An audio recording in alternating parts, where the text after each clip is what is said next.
जय हिंद साथियों, आप सब कैसे हो? मैं आशा करता हूँ आप सब अच्छे होंगे और पूनम चंद एजुकेशन चैनल पर आपका हार्दिक स्वागत अभिनंदन करता हूँ। अगर अभी तक आपने इस चैनल को सब्सक्राइब नहीं किया है तो जल्दी से सब्सक्राइब करो। आज मैं आपके लिए लेकर आया हूँ बहुत मोस्ट इम्पोर्टेंट पर्सन जो आपके पेपर में हूब आएंगे। आज देखेंगे इंटमन के तथ्य और एक एक पार्ट के जरिए समझेंगे मोस्ट इम्पोर्टेंट पर्सन। ठीक है ना? पहला पर्सन शुरू करने से पहले आप सब्सक्राइब कर लीजिए, लाइक करिए और अपने दोस्तों के पास शेयर जरूर कर दीजिए क्योंकि ये वीडियो उनको भी काम आए। ठीक है ना?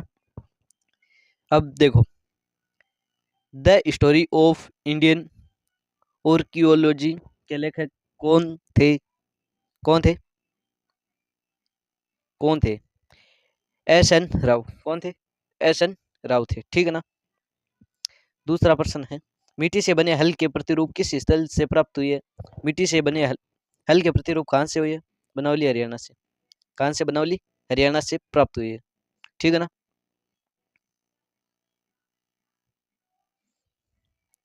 हड़प्पा सभ्यता का प्रथम खोजा गया स्थल कौन सा है? हड़प्पा सभ्यता का प्रथम खोजा गया स्थल कौन सा है? हड़प्पा। कौन सा है? हड़प्पा। अगर पूर्व में पूछ ले तो कौन सा हो जाएगा? रोपड़। कौन सा हो जाएगा? रोपड़।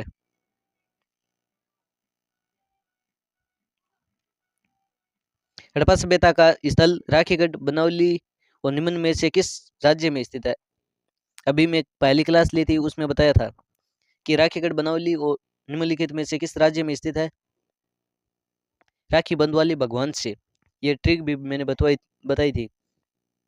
तो ये हो जाएगा हरियाणा। क्या हो जाएगा? हरियाणा हो जाएगा। क्या हो जाएगा? हरियाणा हो जाएगा। सिंधु घाटी सभ्यता का स्थल धोलावीरा, लोथल निम्नलिखित में से किस राज्य में स्थित है? धोलावीरा और लोथल गुजरात के अंदर है। कहाँ पे है? गुजरात के अंदर है। सिंधु सभ्यता का स्थल सोर्तुगई निम्नलिखित में से किस देश में स्थित है? अफगानिस्तान में। कहाँ पे है? अफगानिस्तान। ठीक है ना? मोहनजोदड़ो में कुओं की संख्या कितनी थी? 700। मोहनजोदड़ो में कुओं की संख्या कितनी थी? 700। सिंधु सिंधु में प्रारंभिक हड़प्पा स्थलों की कुल कितनी संख्या है? तो ये हो जाएगी 52। कितनी संख्या है? 52। चोलिस्तान में बस्ती की कुल संख्या कितनी थी? ये आपके लगभग 973 या 23 के बीच में मिलती है। उनमें से कई प्रमुख बस्तियां हैं, उनकी संख्या याद कर लीजिए और ज़रूरी नहीं है। तो अगर आपको बाई चांस पूछ ले जाए तो ये 239 हो जाएगा। नहीं पूछेगा मेरे अनुसार तो ये।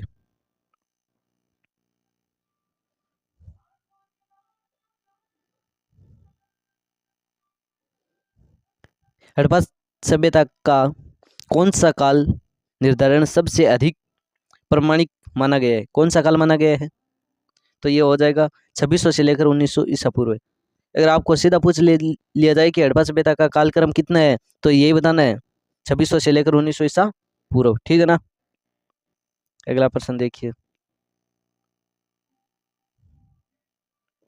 सिंधु घाटी सभ्यता को किस संस्कृति के नाम से जाना जाता है? कि सिंधु घाटी सभ्यता को किस संस्कृति के नाम से जाना जाता है? तो ये बताओ, मोहनजोदड़ो संस्कृति, चाहुंदड़ो संस्कृति, धोलावीरा संस्कृति या हड़प्पा संस्कृति? तो ये हो जाएगा हड़प्पा संस्कृति। क्या हो जाएगा? हड़प्पा संस्कृति।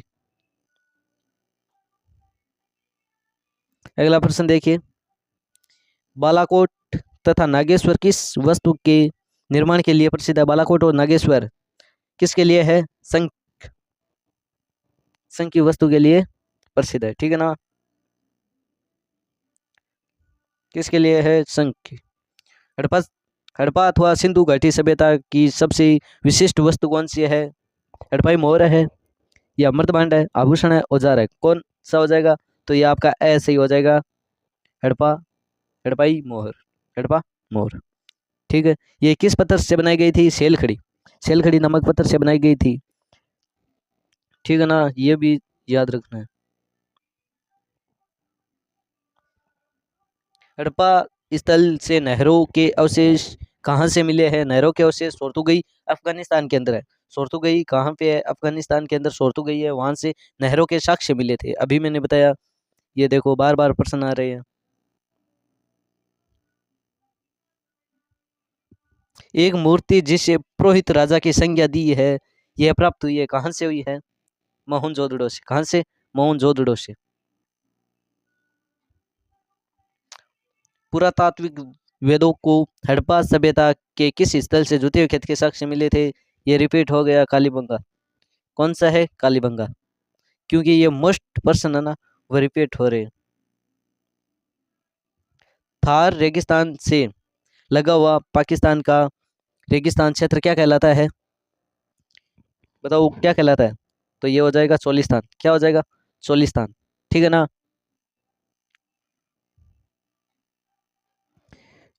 क्या हो जाएगा? चोलिस्तान।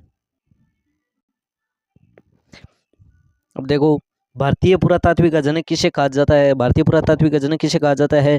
अलेक्जेंडर कनिंघम को। किसको? Alexander Cunningham.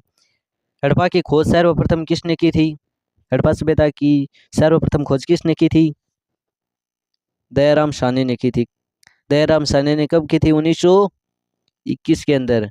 और राखलदास बनर्जी ने कब की थी? राखलदास बनर्जी ने 1922 के अंदर। 1922 के अंदर किसकी की थी? मोहनजोदड़ो की खोज की थी। किसकी? मोहनजोदड़ो की खोज की थी। ठीक है ना? प्रश्न में जैसा बताऊं वैसे के वैसे याद करके जाना। ठीक है ना?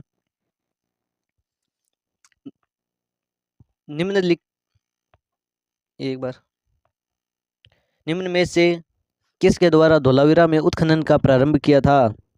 किस किसने किया था? R S Bisht. R S Bisht. ठीक है। अगला प्रश्न है, 1944 में भारतीय पुरातात्विक संरक्षण की पहले डायरेक्टर जनरल कौन बने? कौन बने थे? ये आपको प्रश्न सामने ही है। R E M Wheeler. तो ये ए हो जाएगा। ठीक है ना? मैं उत्तर ये ऑप्शन इसलिए लेकर आया हूँ कि कई बच्चों के समझ में नहीं आता है कि दोनों रखते हैं कि ए भी दोनों होगा, एस ए होगा, पर आपको एक ही करना है। देखो अब आप देख रहे हो, मोहनजोदड़ो की सबसे विस्तृत इमारत है कौन सी है? स्नानघर है ये। और स्नानघर कहाँ मिले थे? मोहनजोदड़ो के अंदर। ठीक है ना? मन के बनाने के लिए कौन सी बस्ती प्रसिद्ध है? चहुंदड़ो। कौन सी है? चहुंदड़ो बस्ती प्रसिद्ध है। कौन कौन सा हड़प्पाई स्थान मन का निर्माण के लिए प्रसिद्ध था? कौन सा था? चहुंदड़ो। कौन सा था? चहुंदड़ो। मुर्दों का टीला का शाब्दिक अर्थ क्या है? मुर्दों का टीला यानी मोहनजोदड़ो। मुर्दों का टीला और क्या कहा गया है? कई उपनाम है मोहनजोदड़ो के। हड़प्पा सभ्यता के अंतर्गत विशाल स्नानघर स्थित है। यह वापस आ गए, केवल प्रश्न को घुमाया है। मोहनजोदड़ो के अंदर हो जाएगा। अधिकांश हड़प्पा स्थल निम्नलिखित में से किस क्षेत्र में स्थित है? अर्ध शुष्क। अफगानिस्तान में नहरों के अवशेष कहाँ से मिले हैं? नहरों के अवशेष अफगानिस्तान से सोर्तुगई हड़प्पा स्थल से।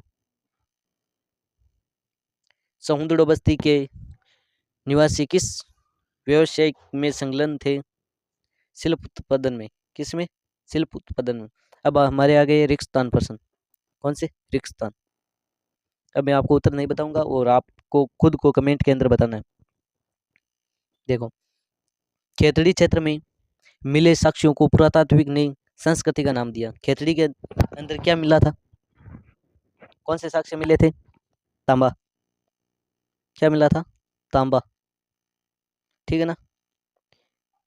तांबा मिला था। और इस संस्कृति का क्या नाम दिया? गणेश्वर सभ्यता। कौन सा? गणेश्वर सभ्यता जो जोधपुर है। ठीक है ना? ये देख लीजिए सभी। मेसोपोटामिया के लेख को नाविकों का देश कहते हैं। मेलुआ कि मेसोपोटामिया के लेख मेलुआ को नाविकों का देश कहते हैं। किस क्या कहते हैं? मेलुआ का देश। मुद्रांकनों पर प्रयोग लंबी के तय दूरी के संपर्कों को सुविधाजनक बनाने के लिए होता था। मोहेरो। क्या होता था?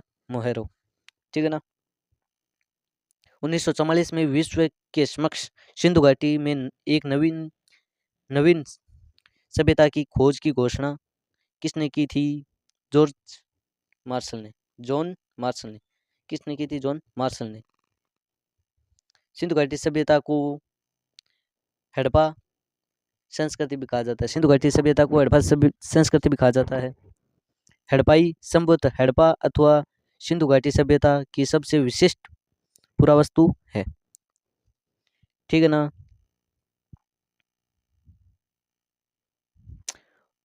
पुरातात्विक विदों को नामक स्थान से जुते हुए खेत के साक्ष्य मिले थे। जुते हुए खेत के साक्ष्य अगर नाम दिख जाए तो कौन सा हो जाएगा? कालीबंगा। क्या हो जाएगा? कालीबंगा। अब आ गए हैं बड़े वाले प्रश्न। अब बड़े प्रश्न है अति लघुत्तरात्मक। कौन से है? अति लघुत्तरात्मक। आदि शिव, प्रश्न देखिए, आदि शिव मोहर किस पुरा स्थल से प्राप्त हुई है? किससे हुई है? हड़प्पा से। किससे हुई है? हड़प्पा से। द स्टोरी ऑफ इंडियन ओक्रोलॉजी के लेखक कौन थे? एस.एन. राव, अभी बताया था। देखो प्रश्न रिपीट हो रहे, इसका मतलब है कि ये बहुत महत्वपूर्ण है। अर्ली इंडस सिविलाइजेशन नामक पुस्तक के रचयिता कौन थे? कौन थे? Ernest Mackay. Mohenjodaro and the Indus civilisation के रचयिता कौन है? John Marshall. कौन है? John Marshall. आगे देखिए, हड़प्पाई हड़प्पावासी द्वारा फसल कटाई के लिए प्रयुक्त औजार के नाम बताओ। कि हड़प्पा सभ्यता के लोग फसल काटते समय कौन सी औजारों का प्रयोग करते थे? जल्दी सी कमेंट में बताओ। लकड़ी के हाथों में बिठाए गए पत्थर के फलक व धातु के औजार। हड़प्पा अथवा सिंधु घाटी सभ्यता की सबसे विशिष्ट पुरावस्तु कौन सी है? कौन सी है? कौन सी है? हड़प्पाई मोहर, जो सैलखड़ी नामक पत्थर से निर्मित है। हड़प्पा की मोहर किसने बनवाई? किसकी बनाई जाती थी मोहर? हड़प्पाई मोहर ये कौन सा है? सैलखड़ी नामक पत्थर, यही हो जाएगा। सैलखड़ी नामक पत्थर से बनाई जाती थी।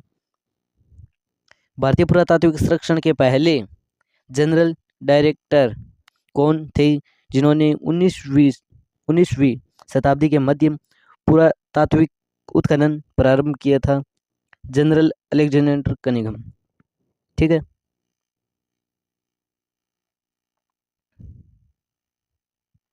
भारतीय पुरातात्विक सर्वेक्षण के डायरेक्टर जनरल किन्हीं दो पुरातात्विकताओं के नाम लिखिए। तो एक तो हो जाएंगे जनरल कनिंघम और एक हो जाएगा R.E.M. व्हीलर। अगला प्रश्न है, जॉन मार्शल ने 1924 में सिंधु घाटी में उत्खनन के संदर्भ में क्या घोषणा की थी? सिंधु घाटी सभ्यता में एक नई सभ्यता की खोज की घोषणा की थी। कब की थी? 1924 के अंदर। ये प्रश्न रिपीट हो रहा है कि जुती हुई खेत के साक्ष्य कहाँ मिले थे? कालीबंगा, राजस्थान। कालीबंगा, राजस्थान। और कौन से जिले के अंदर है? हनुमानगढ़। और किस नदी के किनारे स्थित है कालीबंगा? घग्गर। घग्गर कौन से के अंदर है? घग्गर घग्गर नदी, घग्गर नदी के किनारे। ठीक है ना।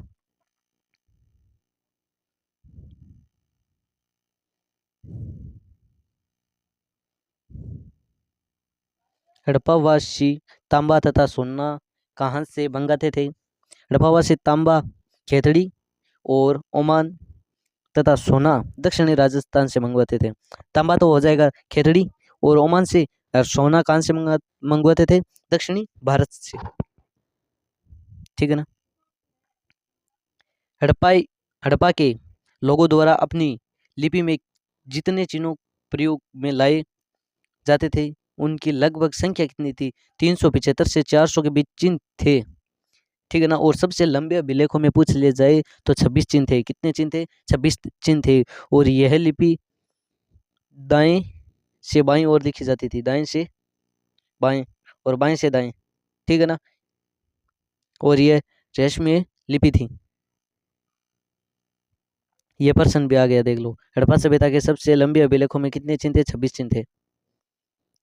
हड़प्पा सभ्यता का काल निर्धारण कब किया गया था? 2600 से लेकर 1900 ईसा पूर्व। ये वापस रिपीट हो गया। सिंधु घाटी सभ्यता को हड़प्पा संस्कृति क्यों कहा जाता है? देखो अच्छी तरीके से, सिंधु घाटी सभ्यता की सर्वप्रथम खोज हड़प्पा नामक स्थान से हुई, इसीलिए सिंधु घाटी सभ्यता को हड़प्पा सभ्यता कहा जाता है। शंख से शिल्प की वस्तु बनाने के दो प्रमुख केंद्र कौन कौन से हैं? कौन कौन से थे? नागेश्वर और बालाकोट। शंख की वस्तु के लिए प्रसिद्ध है, बनाने के लिए, ठीक है ना। और अगले प्रश्न देखते हैं।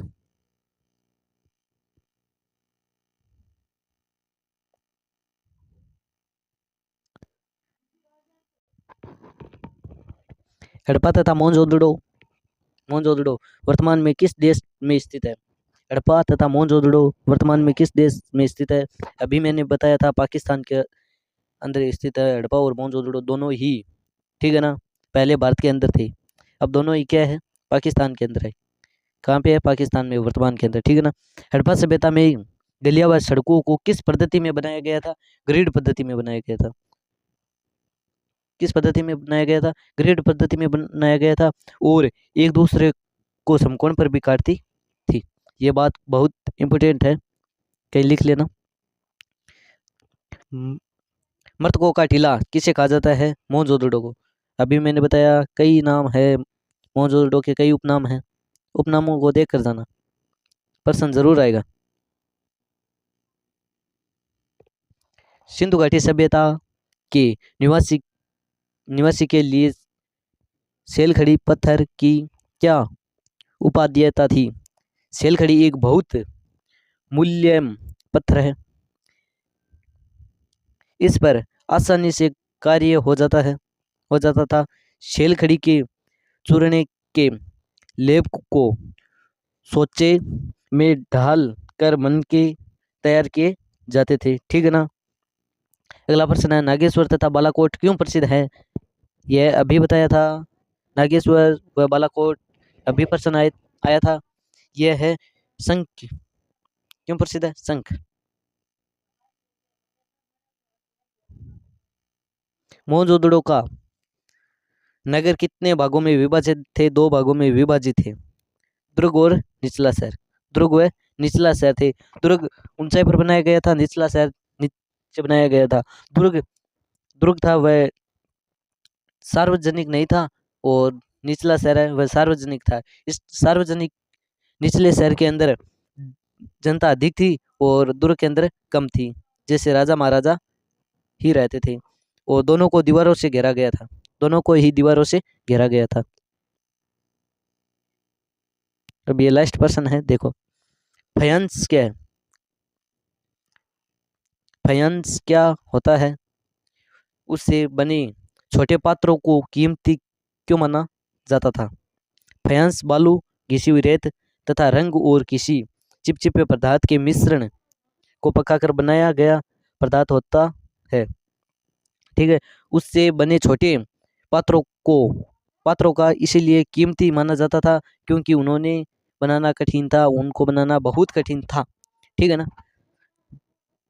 एक प्रश्न और करवा देता हूँ, ये बड़ा है, ये देख लो।